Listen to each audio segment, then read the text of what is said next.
ओम शांति। 5 जनवरी 2017 बाबा के महावाक्य। मीठे बच्चे, यह तन रावण की प्रॉपर्टी है। इसे रावण को देकर अशरीरी बन घर जाना है, इसलिए इससे ममत्व निकाल दो। प्रश्न: सारे सृष्टि को शांति और सुख का दान देने की विधि क्या है? उत्तर: सवेरे सवेरे उठ अशरीरी होकर बाप की याद में बैठना, यह है विश्व को शांति का दान देने की विधि। और स्वदर्शन चक्र फिराना, यह है सुख का दान देने की विधि। ज्ञान और योग से ही तुम एवर हेल्दी वेल्दी बन जाते हो, सृष्टि नई हो जाती है। गीत: मुझे अपनी शरण में ले लो राम। ओम शांति। यह भगत भक्ति मार्ग में गीत गाते हैं कि हे राम, अपनी शरण में ले लो। अंग्रेजी में कहते हैं कि एशलम में ले लो। हिंदी अक्षर शरणागति है। भगत गाते हैं क्योंकि रावण राज्य है। रावण को जलाते भी हैं, इससे भी सिद्ध है रावण राज्य है। इसका भी अर्थ कोई नहीं समझते। रावण का विनाश करने के लिए दशहरा करते हैं, यह भी एक निशानी है। अभी यह संगम है तो इस समय ही राम की शरण में गए होंगे और रावण का विनाश किया होगा। पास्ट में जो होकर जाते हैं उनका ही नाटक बनाते हैं। तुम बच्चे जानते हो, हम अभी रावण की जेल से निकल राम की एशलम में आए हैं। राम राज्य में रावण राज्य नहीं हो सकता और रावण राज्य में राम का राज्य नहीं हो सकता है। गाया भी जाता है, आधा कल्प राम राज्य, आधा कल्प रावण राज्य। राम राज्य सतयुग और त्रेता को कहेंगे। संगम युग पर जिन्होंने राम की शरण ली है वही राम राज्य में गए होंगे। तुम जानते हो, हम अभी राम की शरण में हैं। यह सारी दुनिया एक टापू है, चारों तरफ पानी है, बीच में है टापू। बड़े बड़े टापू में फिर छोटे छोटे टापू भी हैं। अब तुम बच्चों की बुद्धि में है तो रावण राज्य सारी दुनिया पर है। कब से शुरू होता है? समझाया जाता है आधा आधा है। राम राज्य में सुख, ब्रह्मा का दिन, रावण राज्य में दुख अर्थात ब्रह्मा की रात। आधा कल्प सोझरा तो आधा कल्प अंधियारा। सतयुग त्रेता में भक्ति का नाम निशान भी नहीं। फिर आधा कल्प भक्ति मार्ग चलता है द्वापर और कलयुग में। भक्ति 2 प्रकार की है। द्वापर में पहले पहले अव्यभिचारी भक्ति होती है, कलयुग में व्यभिचारी भक्ति बन जाती है। अभी तो देखो, कच्छ मच्छ आदि सबकी भक्ति करते हैं। मनुष्यों की बुद्धि को सतो प्रधान, सतो रजो तमो होना ही है। इन स्टेजेस से पास होना है। बाप समझाते हैं, तुमने अभी राम अथवा शिव बाबा की गोद ली है। ईश्वर को बाबा कहते हैं। जब वह फादर है, फिर फादर को सर्वव्यापी कहना, यह कहाँ सुना? कहेंगे फलाने शास्त्र में व्यास भगवान ने लिखा है। बाप समझाते हैं, सर्वव्यापी के ज्ञान से तुमको कुछ भी फायदा नहीं हुआ है। सदगति देने वाला जरूर कोई चाहिए, वह जरूर दूसरा होगा। सदगति देते ही हैं गॉड फादर। यह तुम्हारा ईश्वरीय जन्म है। तुम अभी संगम पर हो। यह संगम का टाइम दिन में व रात में नहीं गिना जाता है, यह छोटा सा संगम है, जबकि दुनिया बदलनी है। आयरन एज से बदल गोल्डन एज होती है। रावण राज्य से बदल राम राज्य होता है। जिस राम राज्य के लिए तुम पुरुषार्थ कर रहे हो, तो ऐसे ऐसे गीत भी काम आते हैं। यह हुआ जैसे श्लोक, इनका अर्थ किया जाता है राम की शरण में जाने से फिर तुम सुख अर्थात राम राज्य में आएंगे। एक कहानी भी है, तुम पहले सुख चाहते हो या दुख? बोला सुख, क्योंकि सुख में फिर यमदूत लेने नहीं आएंगे। परंतु अर्थ नहीं समझते। बाप बैठ अच्छी रीति समझाते हैं, तुम्हारी बुद्धि में है हमारा देवी देवता कुल बहुत ऊंचा था। पहले ब्राह्मण कुल होता है, फिर देवता बनते हैं, फिर क्षत्रिय वैश्य शूद्र बनते हैं। तुम जानते हो हमने ही इन वर्णों से पास किया है। अभी आकर ब्राह्मण बने हैं। यह विराट रूप बिल्कुल ही ठीक है। वर्ण सिद्ध हो जाते हैं। 84 जन्म एक ही सतयुग में नहीं लिए जा सकते। यह वर्ण फिरते रहते हैं। ड्रामा का चक्र पूरा हुआ, गोया 84 जन्म पूरे हुए।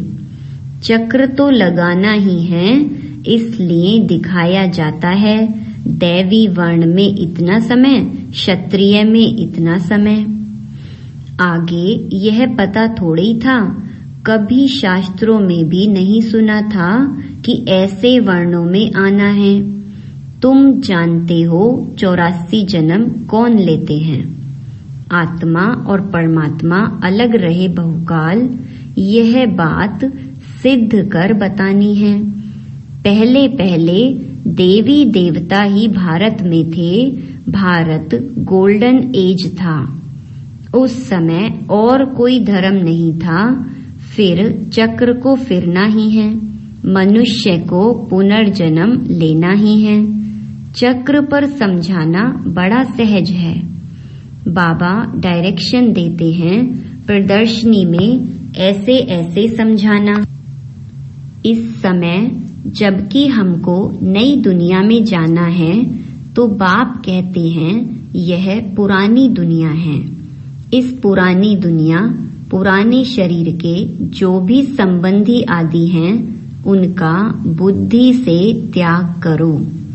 बुद्धि से नए घर का आह्वान किया जाता है। यह है बेहद का संन्यास। देह सहित जो भी पुरानी दुनिया के संबंध आदि हैं, उन सबको भूलना है।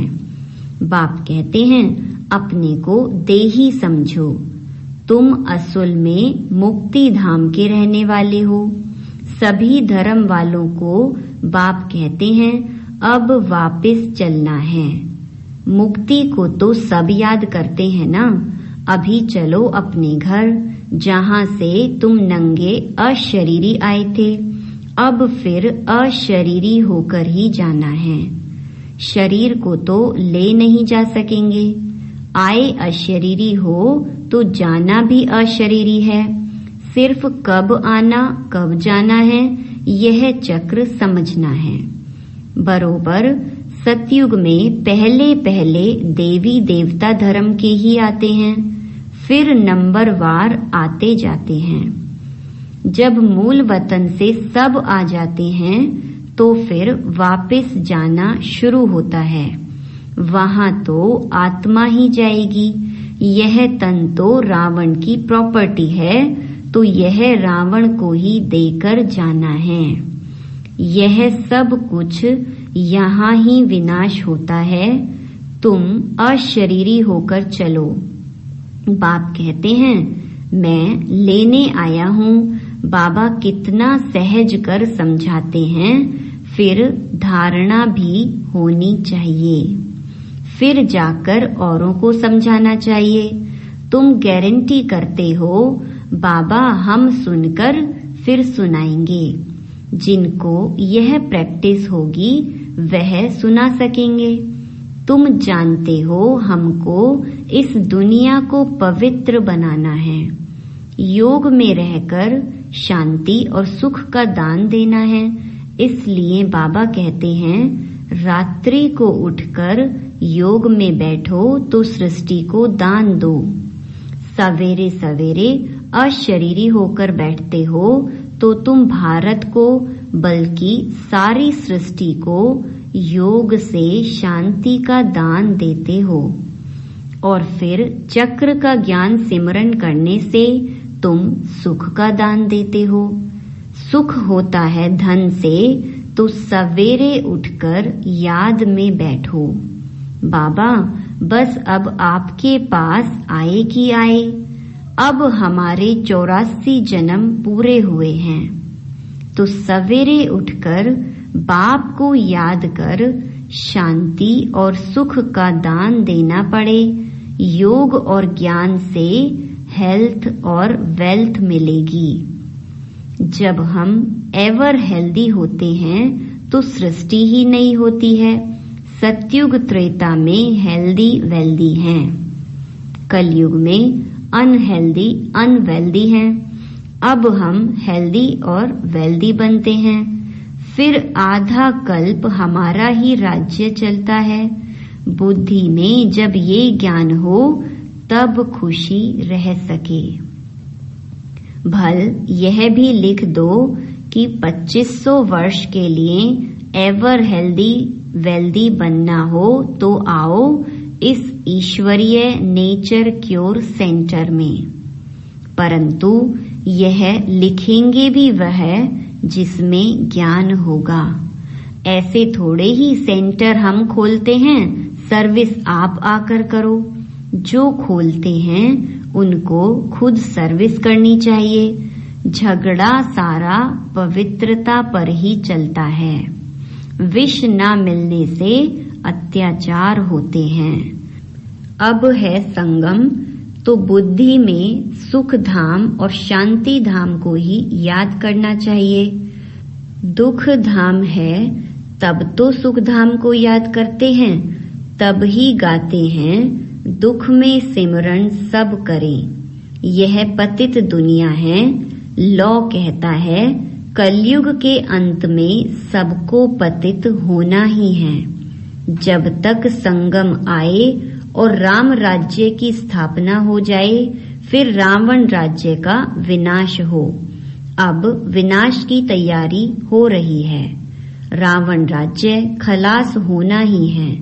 बाकी यह गुड़ियों का खेल करते हैं, कितने गुड्डे गुड़िया बनाते हैं। रावण राज्य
खलास होना ही है।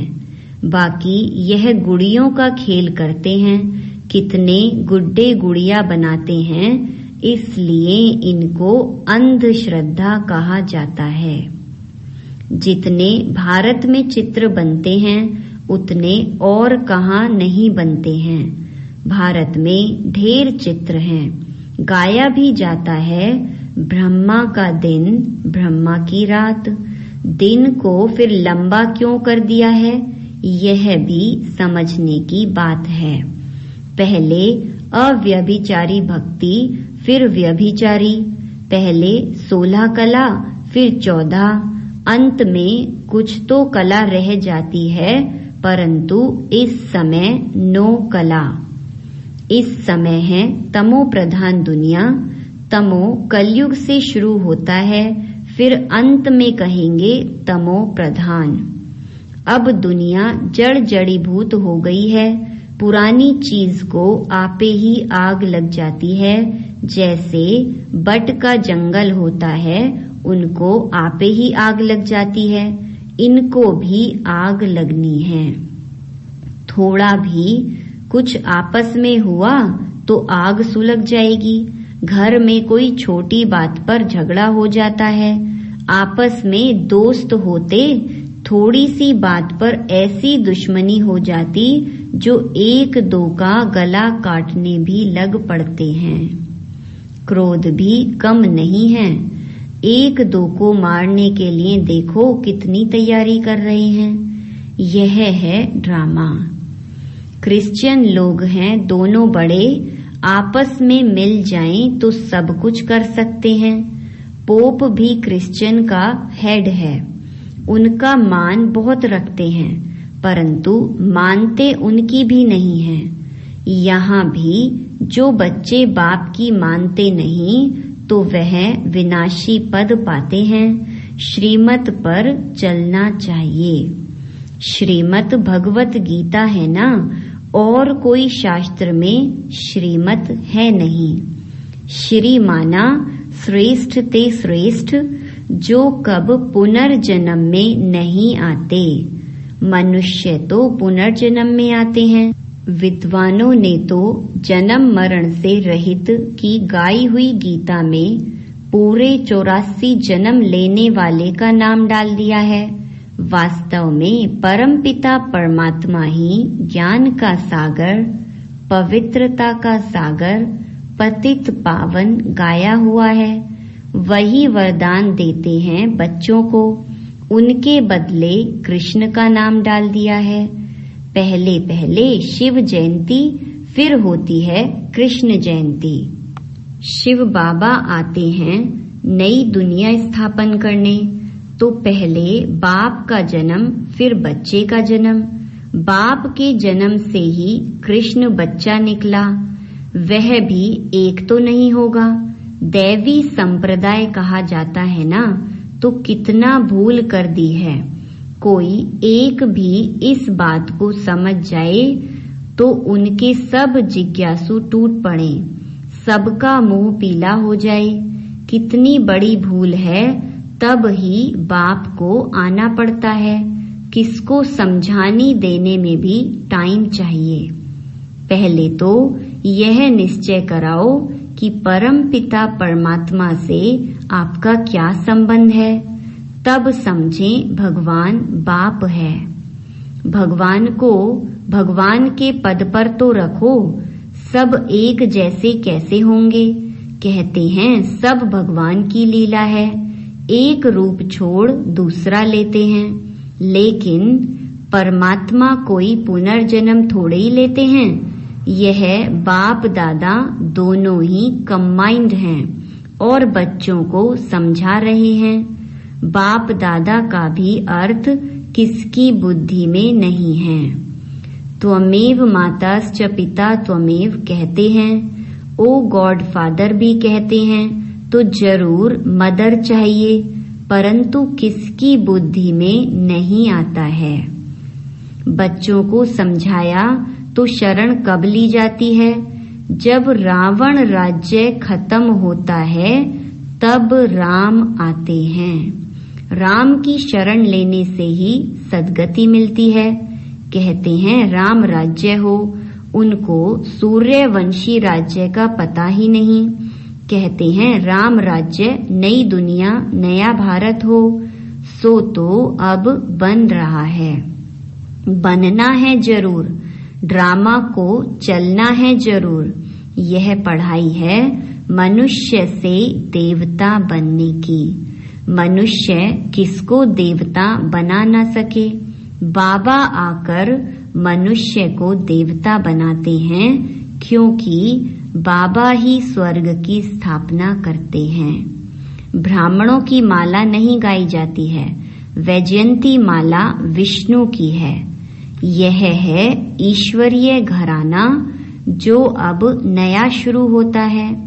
आगे था रावण का आसुरी घराना।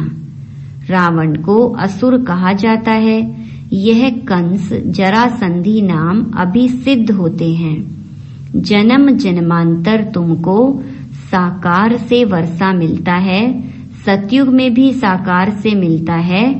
सिर्फ इस समय तुमको निराकार बाप से वर्षा मिलता है। अच्छा, मीठे मीठे सिके लधे बच्चों प्रति माता पिता बाप दादा का याद प्यार और गुड मॉर्निंग। रूहानी बाप की रूहानी बच्चों को नमस्ते। धारणा के लिए मुख्य सार। पहला, देह सहित पुरानी दुनिया के संबंधी आदि सब भूल स्वयं को देही समझना है। बुद्धि से नए घर का आह्वान करना है। दूसरा, सवेरे सवेरे उठ सारी दुनिया को शांति और सुख का दान देना है। वरदान, सदा उत्साह में रहे, निराशावादी को आशावादी बनाने वाले सच्चे सेवाधारी भव। ब्राह्मण अर्थात हर समय उत्साह भरे जीवन में उड़ने और उड़ाने वाले, उनके पास कभी निराशा आ नहीं सकती, क्योंकि उनका ऑक्यूपेशन है निराशावादी को आशावादी बनाना। यही सच्ची सेवा है। सच्चे सेवाधारियों का उत्साह कभी कम नहीं हो सकता। उत्साह है तो जीवन जीने का मजा है। जैसे शरीर में श्वास की गति यथार्थ चलती है तो अच्छी तंदुरुस्ती मानी जाती है, ऐसे ब्राह्मण जीवन अर्थात उत्साह, निराशा नहीं। स्लोगन, बीती को बीती कर दो और बीती बातों से शिक्षा लेकर आगे के लिए सावधान रहो। आज का तपस्या पॉइंट, तपस्वी मूर्त बनो। जैसे स्थूल अग्नि व प्रकाश अथवा गर्मी दूर से ही दिखाई देती व अनुभव होती है, वैसे आपकी तपस्या और त्याग की झलक दूर से ही आकर्षित करे। हर कर्म में त्याग और तपस्या प्रत्यक्ष दिखाई दे, तब ही सेवा में सफलता पा सकेंगे। ओम शांति।